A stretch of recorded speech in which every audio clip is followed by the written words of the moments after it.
Hello dear students, welcome back. So today we are going to start with 2.2 Indian Weavers. Bachcho, this poem is written by very famous poetess Sarojini Naidu. This poem is about Indian weavers, Bharatiya weavers. Now who is a weaver? Weaver वो होते हैं जो कपड़े बनाते हैं. Not a tailor who stitches a cloth, but a weaver who makes a cloth. Right? तो ये जो वीवर्स है ये यहाँ कपड़े बना रहे हैं. ये इंडियन वीवर्स जो है दिन के अलग अलग टाइम पे कुछ कपड़े बना रहे हैं अलग अलग कलर्स यूज़ करके. कभी वो बहुत ही ब्राइट कलर्स यूज़ करते हैं, कभी वो काफ़ी शाइनिंग कलर्स यूज़ करते हैं, कभी वो बहुत ही स्मूथ कलर यूज़ करते हैं और कभी वो एकदम प्लेन वाइट कलर यूज़ करते हैं. तो पोएट जो है इस पोएम के अंदर हमें क्वेश्चन और आंसर फॉर्मेट में ये पोएम समझाती है. पोएटिस जो है हमारी वो क्वेश्चन पूछती है इंडियन व्यूवर्स को कि आप ये कपड़े किस लिए बना रहे हो या किन लोगों के लिए बना रहे हो.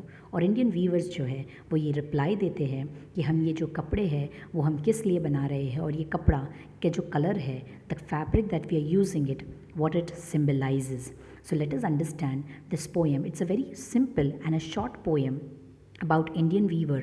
The most important part of this poem is that it is symbolizing human stages of life.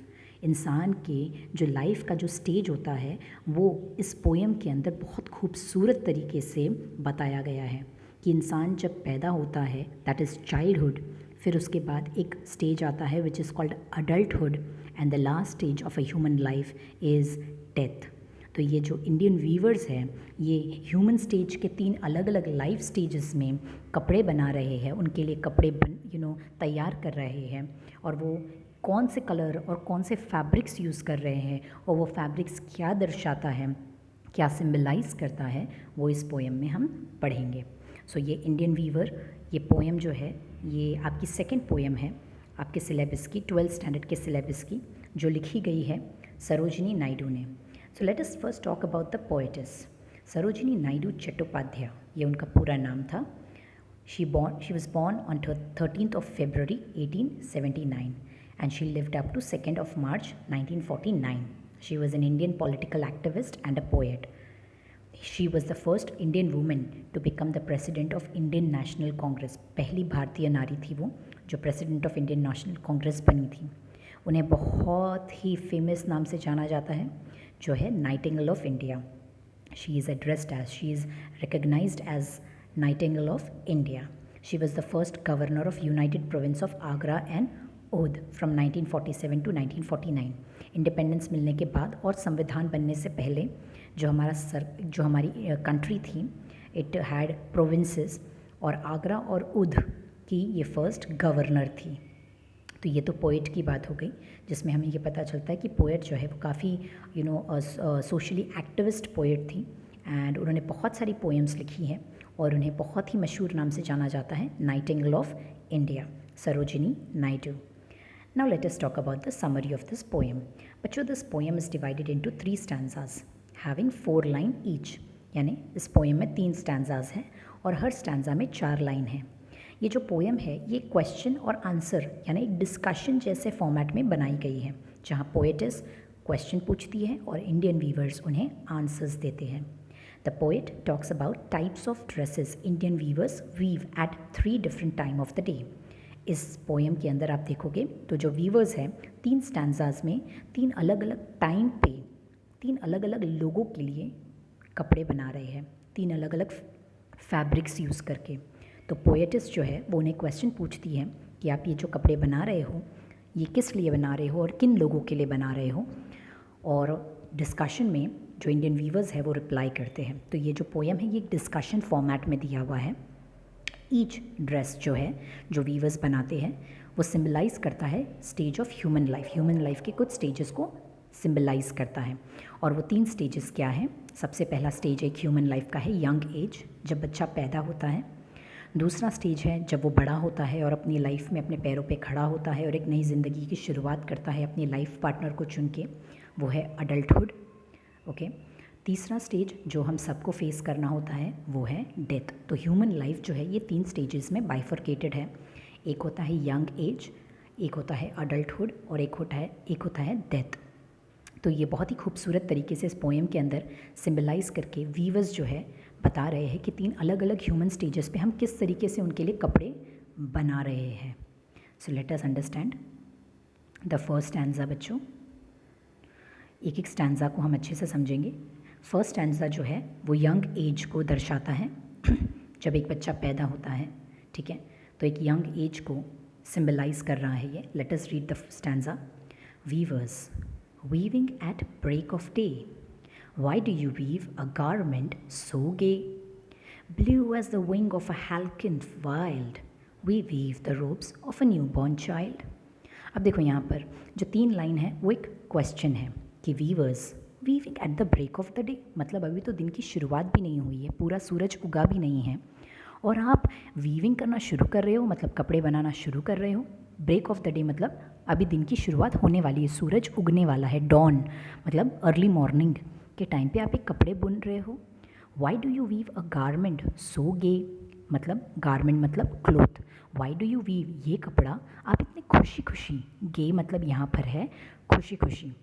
देखो गे का 2 मतलब हो सकता है, एक होमोसेक्सुअल है और यहाँ पर लेकिन गे का मतलब है हैप्पी। ओके तो यहाँ जो वीवर है ये जो कपड़ा बना रहे हैं सुबह सुबह के टाइम पे जब सूरज धीरे धीरे उग रहा है, इतनी खुशी खुशी ये कपड़ा क्यों बना रहे हैं। Blue as the wing of a halcyon wild. अब देखो कपड़े का कलर भी यहाँ पता चलता है कि जो कपड़ा है जो वो बना रहे हैं वो कौन से कलर का है, ब्लू कलर का। कि कैसा ब्लू है वो, बिल्कुल एक wing of a halcyon wild. देखो यहाँ पर एक हैल्कन जो बर्ड है उसका फ़ोटो यहाँ पर है, उसके विंग्स का कलर देखो कितना खूबसूरत ब्लू है, बेबी ब्लू कलर है, राइट।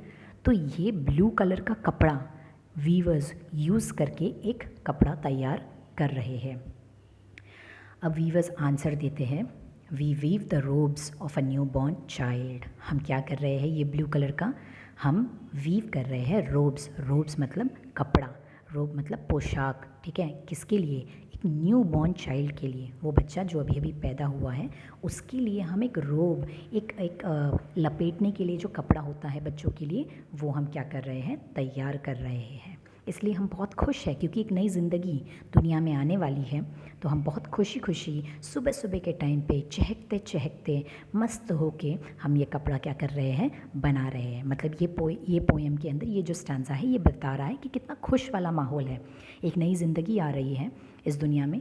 तो जो वीवर्स है वो भी बड़े खुशी खुशी सुबह सुबह के टाइम पे ब्लू कलर का कपड़ा से क्या कर रहे हैं, बेबी के लिए रोब्स बना रहे हैं, ठीक है। अब यहाँ पर जो एनालिसिस है वो मैंने यहाँ पर दिया है, ठीक है। जो ब्लू कलर है बच्चों वो इंडिकेट करता है, वो कुछ सिम्बलाइज़ करता है। आपको पता है ना, हर कलर एक सिंबल है, एक सिम्बलाइजेस क्रिएट करता है। यहाँ पर जो ब्लू कलर है ये सिम्बलाइज़ करता है ब्यूटीफुल एंड प्रेशियस। बेबीज़ होते ही है ना, कितने ब्यूटीफुल होते हैं, कितने प्रेशियस होते हैं, राइट। तो जो ब्लू कलर है वो सिम्बलाइज़ करता है ब्यूटीफुल एंड प्रेशियस। तो यहाँ पर वीवर्स जो है न्यू बेबी के लिए एक रोब सी रहे हैं, सी नहीं रहे हैं, कपड़ा बना रहे हैं।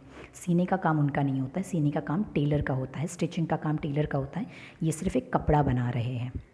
तो ये फर्स्ट स्टैंजा क्लियर है, जहाँ हमने फर्स्ट स्टैंजा के अंदर ये देखा कि जो पोएटिस है वो क्वेश्चन पूछती है और जो वीवर्स है वो आंसर देते हैं। और ये फर्स्ट स्टैंजा किस चीज़ को, ह्यूमन स्टेज के कौन से स्टेज को डिस्क्राइब करता है, यंग एज को, जब बेबी अभी पैदा हुआ है, बर्थ को। अब हम देखते हैं सेकेंड स्टैंजा। सेकेंड स्टैंजा जो है बच्चों वो डिफ़ाइन करता है अडल्टहुड, यानी जब ह्यूमन बीइंग अडल्ट होता है, जब वो यंग होता है। अब यहाँ पर देखते हैं, weavers weaving at the fall of night, why do you weave a garment so bright, like the plumes of the peacock purple and green, we weave the marriage wheels of a queen. अब यहाँ पर poetess उनको question पूछती है, weavers weaving at the fall of the night, मतलब अब रात होने वाली है और आप अभी भी कपड़ा बना रहे हो, अब तो रात होने वाली है। फॉल ऑफ द नाइट मतलब रात हुई नहीं है बट होने वाली है। Why do you weave a garment so bright, और ये कपड़ा कितना चमकदार है, कितना ब्राइट है, हाँ बिल्कुल शाइनिंग मटेरियल है, ये आप ऐसे कपड़े क्यों बना रहे हो। और ये कपड़ा बिल्कुल कैसा लग रहा है, प्ल्यूम्स का मतलब होता है tell, Poonch of the peacock. एक पिकॉक का जो कलर होता है वो कितना वाइब्रेंट होता है, राइट, पर्पल और ग्रीन कलर का, राइट। तो बिल्कुल ऐसा लग रहा है कि plumes of the peacock, peacock की जो टेल होती है पर्पल और ग्रीन कलर की, इतना वाइब्रेंट और इतना ज़्यादा शाइनिंग ये मटेरियल लग रहा है, ये किस लिए बन रहा है? तो वीवर्स रिप्लाई करते हैं, we weave the marriage wheels of a queen. हम क्या कर रहे हैं? एक शादी का जोड़ा बना रहे हैं, रानी की शादी का जोड़ा बना रहे हैं और उसकी व्हील तैयार कर रहे हैं। व्हील मतलब क्या होता है बच्चों? ये जो ड्रेस अगर आप देख रहे हो तो ये जो उन्होंने पीछे जो नेट का पहना हुआ है अपने सर से लगा के नीचे तक का, उसे व्हील कहते हैं। जनरली कैथलिक मैरिजेस में इस तरीके के व्हील्स पहने जाते हैं। इनफैक्ट अभी तो बहुत सारे मॉडर्न सोसाइटी में तो हर रिलीजन में इस तरह से रिसेप्शंस पे गाउन पहन के ऐसे व्हील पहने जाते हैं। तो वो कह रहे हैं कि हम जो है एक रानी का जोड़ा बना रहे हैं और उसका व्हील तैयार कर रहे हैं, इतना शाइनिंग और इतना ब्राइट उसकी शादी के लिए, उसकी शादी के जोड़े का व्हील मतलब जो नेट का मटेरियल होता है या जो सर से लेके पाँव तक का जो इस तरह से लंबा जो कपड़ा होता है जो पहना जाता है उसे कहते हैं व्हील। तो वो कह रहे हैं कि हम वो बना रहे हैं, किसके लिए? रानी के लिए। अब यहाँ रानी मतलब स्पेसिफिकली वो कोई क्वीन की बात नहीं कर रहे हैं। देखो कहते हैं ना कि हर लड़की जो है अपनी शादी में राइट एक क्वीन ही होती है। तो वो कह रहे हैं कि हम एक क्वीन के लिए, हम एक रानी के लिए जो जिसकी शादी है उसके लिए व्हील बना रहे हैं। तो ये जो स्टैंजा है ये अडल्टहुड को डिस्क्राइब कर रहा है कि जब इंसान जवान होता है, अपनी जिम्मेदारी के लिए आगे बढ़ता है, अपने लाइफ पार्टनर्स चूज़ करता है, तब का ये इंसिडेंट है। और वीवर जो है फॉल ऑफ द नाइट पे ब्राइट कपड़ा इस्तेमाल करके ये रानी का, उसकी शादी का व्हील जो है वो बना रहे हैं। बच्चों इस स्टैंजा में जो कलर यूज्ड हुआ है वो है पर्पल और ग्रीन। अब पर्पल और ग्रीन क्या इंडिकेट करते हैं? ये भी कलर कुछ सिंबलाइज करते हैं, ठीक है। जैसे हमने ब्लू कलर का देखा, ब्लू कलर जो है वो ब्यूटीफुल और प्रेशियस चीज़ों को सिंबलाइज करता है। पर्पल और ग्रीन जो है वो सिंबलाइज करते हैं sorrow and happiness, ups and downs, easy and struggle, right. Life में जब आप बड़े होते हो, जब बच्चे होते हो तब तो आपको कोई टेंशन नहीं होता है, आप अपनी लाइफ मस्त तरीके से खाते हो, पीते हो, खेलते हो, पढ़ते हो और बिता लेते हो। लेकिन जब आप बड़े होते हो तो लाइफ में बहुत सारे ऑप्शंस होते हैं, लाइफ में बहुत सारी रिस्पॉन्सिबिलिटीज़ और बर्डन्स होती है, घर का, फैमिली का, देन काम का, बहुत सारा होता है। तो सॉरो एंड हैप्पीनेस, खुशी, गम, ups and downs, ease and struggle, ये लाइफ का पार्ट हो जाता है। तो ये पर्पल एंड ग्रीन जो है ये सिंबलाइज करता है उतार और चढ़ाव को। तो ये ऑफ अडल्ट लाइफ के जो उतार चढ़ाव है उसको ये सिंबलाइज करता है, इसलिए ये कलर को यहाँ पर स्पेसिफाई करके वीवर ऐसे कपड़े बना रहे हैं। तो ये जो स्टेज है ह्यूमन लाइफ का, ये बताया जाता है कि ये जो अडल्टहुड एक ऐसा स्टेज होता है जब ह्यूमन बहुत ही एक्टिव होता है, बहुत ही पावरफुल और स्ट्रॉन्ग होता है, right. They love each other, get married and quest for a better future. ये वो स्टेज होता है जब वो चाहता है कि उसका कोई पार्टनर हो, वो शादी करे और एक अपनी खूबसूरत सी ज़िंदगी को शुरुआत करे, अच्छा काम करे, अच्छा पैसे कमाए और लाइफ में बहुत आगे बढ़े। तो ये बहुत ही एक्टिव स्टेज होता है जब इंसान बहुत रिस्पॉन्सिबली अपने और अपने आने वाली लाइफ के बारे में क्या करता है, सोचता है। तो ये वो स्टेज है, second stage. I hope the second stage is clear. अब बात करते हैं हमारे थर्ड स्टेज की, जो लास्ट स्टेज है हम सबके लाइफ का, और वो है डेथ। अब यहाँ पर पोएट जो है वो वीवर से पूछती है कि आप अब ये जो कपड़े बना रहे हो ये क्यों बना रहे हो, एंड देखो रिप्लाई क्या आता है। Let's see the third stanza. Weavers weaving solemn and still, why do you weave in the moonlight chill, white as a feather and white as a cloud, we weave a dead man's funeral shroud। देखो अब Weaver से poetess पूछती है, weavers weaving सोलेमन and still, ये जो कपड़ा है ये खुशी खुशी नहीं बना रहे, सोलेमन मतलब सीरियसली, स्टिल मतलब शांत होके, कोई खुशी या कोई हैप्पीनेस या कोई गे मोमेंट नहीं है यहाँ पर, वेरी सीरियसली, वेरी शांत होके ये कपड़ा बना रहे हैं।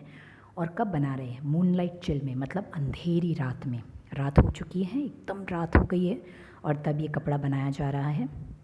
वाइट एज अ फेदर, ये कलर, कपड़े का कलर देखो, स्टार्टिंग में हमने 2 स्टैंजा देखा, उनमें कलर्स बहुत ही वाइब्रेंट यूज़ किए जा रहे थे। पहले वाले स्टैंजा में ब्लू कलर, दूसरे वाले स्टैंजा में purple and green colour, but third वाला स्टैंजा जो है ये वाइट एज अ फेदर, मतलब एक पंख कितना वाइट होता है और एक क्लाउड कितना वाइट होता है, बिल्कुल उसी तरह से वाइट कलर है। तो ये कपड़ा किस लिए है? तो वीवर्स रिप्लाई करते हैं, we weave a dead man's funeral shroud, हम एक मरे हुए इंसान, एक मुर्दे का कफन का कपड़ा तैयार कर रहे हैं। डेड मैन्स फ्यूनरल श्राउड, जो कफन का कपड़ा होता है वो हर रिलीजन में एक ही कलर का होता है, राइट। फ्यूनरल राइट्स अलग अलग होंगे, मतलब अंतिम संस्कार अलग अलग तरीके से किए जाते हैं, बट अगर आपने नोटिस किया तो जो भी रिलीजन है वो आखिर में वाइट कपड़े में ही मुर्दों को लपेट के ले जाते हैं। तो जो व्यूअर्स है वो कह रहे हैं हम एक डेड मैन के, एक मरे हुए इंसान के कपड़ा क्या कर रहे हैं, सी रहे हैं, मतलब उनके कफन का कपड़ा जो होता है फ्यूनरल श्राउड, मतलब उनके कफन का कपड़ा हम क्या कर रहे हैं, बना रहे हैं। और इसलिए कोई खुशी नहीं है हमारे चेहरे पे या कोई एक्साइटमेंट नहीं है, बल्कि बहुत ही सीरियसली और बहुत ही स्टिल, मतलब एकदम शांत से अंधेरी रात में ये लोग क्या कर रहे हैं, ये कपड़ा वाइट कलर का बना रहे हैं। तो ये जो पोएम है, ये जो पार्ट है, ये जो स्टैंजा है, ये इसमें कलर यूज़ किया है वाइट। एंड बच्चों वाइट कलर क्या सिंबलाइज़ करता है यहाँ पर, ये सिंबलाइज़ करता है कलरलेस, मतलब कोई कलर नहीं है, एंड लाइफलेस, कोई लाइफ नहीं है ना।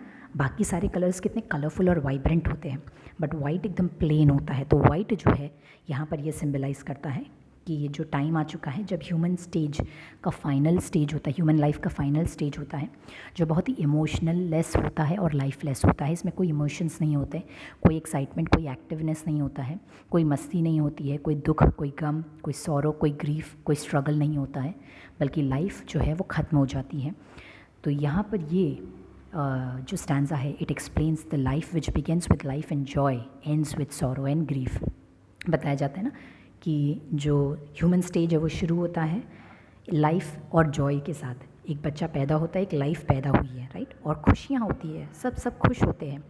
और जब वो मरता है तो लाइफ ख़त्म हो जाती है और सॉरो और ग्रीफ, मतलब दुख और यादें रह जाती है। तो ये ह्यूमन स्टेज जो है, 3 ह्यूमन स्टेज जो है वो इस पोएम के अंदर बहुत ही ब्रीफली और बहुत ही ब्यूटिफुली एक्सप्लेन किया है पोएट ने, जहाँ पर उन्होंने तीनों स्टेजेस में हमारे ह्यूमन लाइफ के तीनों स्टेजेस को अच्छे से दर्शाया है, अलग अलग कपड़े से, अलग अलग कलर्स यूज़ करके।